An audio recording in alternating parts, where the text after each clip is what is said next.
Do coração sombrio das florestas brasileiras aos becos assombrados do Japão. Aqui as lendas ganham voz e os contos te seguem na escuridão. Você entrou no universo de Na Calada da Noite, onde toda a história começa depois do uivo.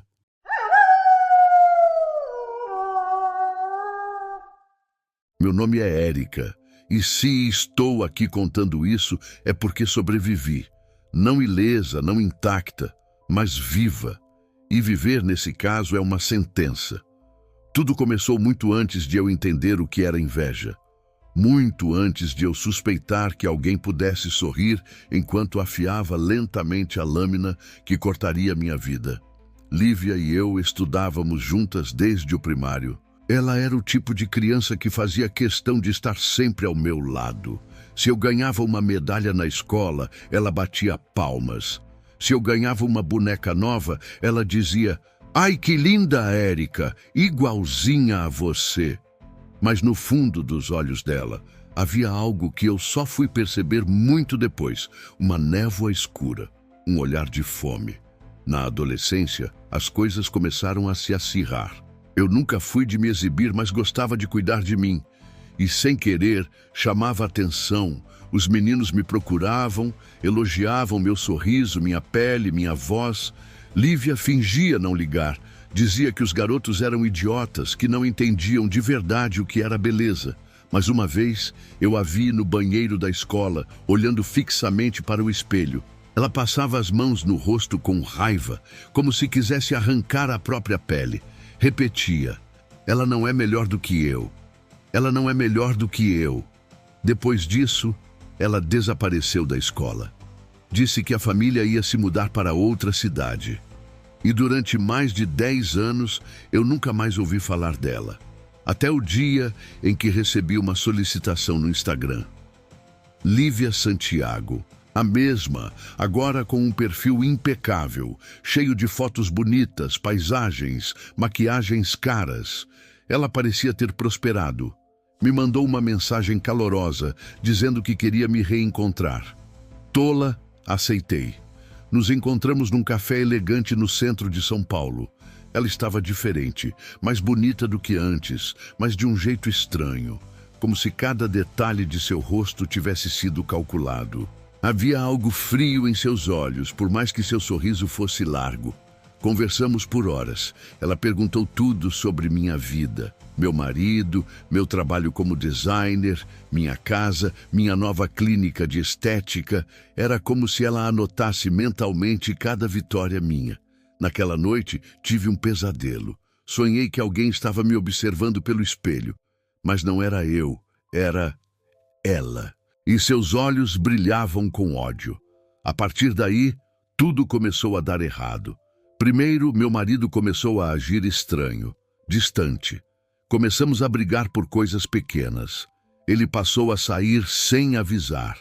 Depois, começaram os problemas na clínica. Clientes desaparecendo, funcionários doentes, aparelhos quebrando do nada. Até o encanamento estourou, como se algo dentro daquele prédio estivesse apodrecendo. Mas o pior foi o que vi na câmera de segurança da recepção da clínica. Era noite. Eu estava revisando os arquivos depois de perceber que alguém tinha entrado sem ser visto. E lá estava, uma mulher de vestido preto, cabelo preso, entrando sorrateiramente na recepção e deixando algo no balcão. Quando aproximei o zoom, meu estômago virou. Era Lívia. Fui até a recepção. Procurei em cada canto e encontrei uma pequena bolsa de tecido vermelho costurada à mão, escondida atrás do vaso de planta. Dentro havia ossos queimados, fios de cabelo loiro e um espelho minúsculo com minha foto rachada colada no fundo. Era macumba, magia negra. Corri até um terreiro que eu conhecia de infância. Dona Celina, a mãe de santo, me recebeu com os olhos arregalados. "Alguém tá te puxando, filha. E é alguém que te conhece muito bem." Fizemos um descarrego. O chão tremia. Era como se algo estivesse se agarrando a mim por dentro. No final, a velha benzedeira me olhou com uma expressão de dor. "Ela quer ser você, mas não apenas parecer contigo. Ela quer entrar na sua pele, roubar tua vida. E para isso, tá mexendo com feitiço que não é desse mundo. Você tá marcada. Voltei para casa em choque. E lá estava outra surpresa. Meu marido havia sumido. Deixou um bilhete dizendo que precisava se encontrar. Nenhum aviso, nenhuma ligação. E no fim da página, uma marca estranha, como um símbolo desenhado com sangue. Na noite seguinte, acordei com um barulho. Alguém no espelho do corredor, rindo, mas não tinha ninguém lá. Meu rosto começou a mudar. Espinhas surgiam onde nunca houve. Meu cabelo começou a cair. Meus dentes doíam. Eu estava apodrecendo por dentro. Comecei a investigar a vida de Lívia. Descobri que ela morava num sobrado antigo nos arredores de Itapecerica, um lugar abandonado, segundo vizinhos. Disseram que ninguém morava ali, mas que viam uma mulher toda de preto entrando à noite, carregando caixas, velas e gatos mortos. Esperei o entardecer e fui até lá. Levei comigo uma cruz de madeira e um saquinho de sal grosso. A casa era uma tumba viva. O ar cheirava a podridão, misturado com perfume barato. O chão rangia sob meus pés. Havia espelhos por todos os lados, cobertos por panos vermelhos. No porão, encontrei um altar. Minha foto presa com pregos, bonecos de pano com o meu nome e um diário com capa de couro negro. Abri, a primeira frase gelou minha espinha. Se eu não posso ser Érica, então ela será o que restar de mim. Lívia me odiava desde sempre. Cada elogio era veneno disfarçado. Cada abraço, uma faca sem corte, esperando o momento certo. E então, ela apareceu. Eu sabia que você viria, Érica, disse, saindo das sombras, envolta num vestido de cetim roxo e um colar de dentes humanos no pescoço. Por que, Lívia? O que você quer de mim? Ela sorriu com os olhos molhados. Eu quero a sua alma. Antes que eu reagisse, ela acendeu uma vela negra e entoou palavras numa língua que eu nunca tinha ouvido. A casa tremeu. Os espelhos vibraram. E então, vi meu reflexo sorrir sozinho. A sombra estava viva. Lutei, gritei, derrubei as velas, quebrei o altar, joguei sal grosso nos espelhos e a sombra gritou como um animal ferido. Lívia caiu no chão, sangrando pelos olhos, mas sorrindo como uma louca. Consegui fugir. Mas desde então, os espelhos da minha casa nunca mais foram os mesmos. Às vezes, vejo outra mulher ali, uma mulher com meu rosto, mas com os olhos dela. E agora, tudo o que eu mais temo é que o que restou de Lívia ainda esteja ali, dentro de algum reflexo, esperando, observando, querendo o que é meu. Mas o pior ainda estava por vir. Desde aquela noite no porão da casa de Lívia, minha vida nunca mais voltou ao normal. Eu não dormia, não comia. E sempre que me aproximava de um espelho, algo dentro de mim estremecia, como se uma presença faminta estivesse espreitando do outro lado do vidro. Eu procurei todos os tipos de ajuda. Padres, mães de santo, xamãs, terapeutas. A maioria dizia que era trauma, loucura, estresse. Mas eu sabia. Algo estava grudado em mim, como uma gosma invisível, uma larva que escorregava pelos meus ossos e se alimentava da minha essência. Eu já não era a mesma. E pior, eu sentia que Lívia não havia sido derrotada. Dona Celina me chamou de volta ao terreiro com o semblante pesado. Você pode ter quebrado o feitiço principal, Érica, mas não o pacto. Ela fez um trato com algo muito antigo. Coisa do fundo do inferno. Ela não quer só destruir sua vida, ela quer viver através dela. Eu chorava em silêncio. O que ela quis dizer com isso? Ela usou sangue. Sangue seu. Colheu ele aos poucos quando se aproximou de novo. Com um abraço, um toque, um copo d'água que você deixou cair e ela recolheu. Ela já tinha começado o ritual antes mesmo de você saber. Foi então que Celina me contou sobre um ritual de substituição de alma. Através de magia ancestral, um espírito invejoso pode tentar trocar de lugar com outro, roubar o corpo os olhos, o coração. Se o ritual for completo, você começa a desaparecer. Primeiro como memória, depois como carne. Comecei a sentir isso. Amigos antigos deixaram de me reconhecer. Recebi mensagens de colegas me perguntando se eu havia mudado de nome, porque tinham me visto em lugares onde eu não estive. Minha antiga vizinha me confundiu com outra mulher na rua, e quando me olhou nos olhos, gritou como se tivesse visto um cadáver. Minha pele foi ficando fria, meu cheiro mudou. Meu próprio cachorro passou a me evitar, latindo para mim como se eu fosse um intruso. E então, um dia, recebi um e-mail, anônimo, com uma única frase: "Você está pronta para me dar o que é meu?" Havia um anexo, um vídeo. Era da minha casa, gravado de dentro do meu banheiro.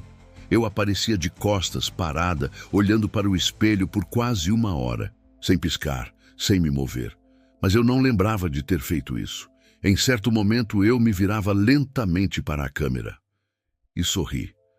Mas o sorriso não era meu. A coisa estava dentro de mim, aos poucos. Lívia. Fui ao cartório verificar registros da casa dela. Descobri que ela havia falsificado documentos.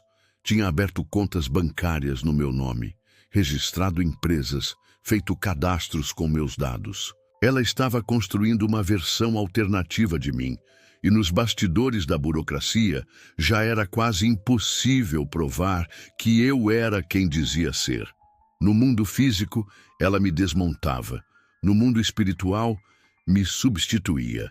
Fui até o cemitério onde, segundo Celina, parte do ritual podia ser revertido. Precisava encontrar o espelho negro, o lugar onde a alma dela estava guardada. Era uma madrugada chuvosa. A terra encharcada afundava sob meus pés.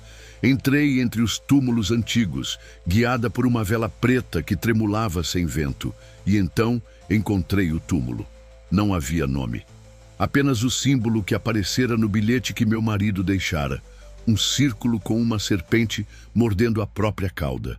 Ao redor, pedaços de espelho quebrado, enterrados como oferendas. Desenterrei o centro do túmulo com as mãos. A lama cobria meus dedos. E ali, dentro de uma caixa de madeira selada com cera vermelha, encontrei o que Dona Celina temia. Um boneco feito com cabelos, pedaços de unha, sangue coagulado e olhos de vidro. Eram os meus olhos. Ao tocar o boneco, fui arremessada para trás por uma força invisível. Meu corpo queimava, gritei, e ali, na escuridão da madrugada, vi Lívia, em carne e osso, ou o que restava dela. Estava pálida. Os cabelos pareciam cobras finas e negras. Os olhos, 2 buracos profundos de sombra. Caminhava sem tocar o chão. "Você não entende, Érica", ela disse. "Eu sou você. Sempre fui. Fui moldada para ser sua sombra. Enquanto você brilhava, eu apodrecia. Mas agora chegou a minha vez. A sua vida me pertence." Ela ergueu as mãos e o boneco flutuou. Senti meu corpo sendo esmagado por dentro. Minhas costelas rangeram. Minha boca se abriu sozinha e ouvi minha voz dizer: "Eu sou Lívia." Mas meu coração resistiu. Gritei com toda a força da minha alma. Joguei sal grosso sobre o boneco e rezei como minha avó fazia: "Que volte para o ventre que te pariu, espírito sem nome, sombra sem luz. Eu sou Érica, eu sou vida, você é ausência." A caixa explodiu em chamas negras. Lívia gritou, mas o som saiu sem som. Ela começou a se desfazer em cinzas diante dos meus olhos, como se nunca tivesse existido, e com ela, o boneco se desintegrou. Caí no chão, fraca, sozinha. Mas ainda eu. Os dias seguintes foram estranhos. As pessoas voltaram a me reconhecer. Meu cachorro me lambeu o rosto pela primeira vez em semanas.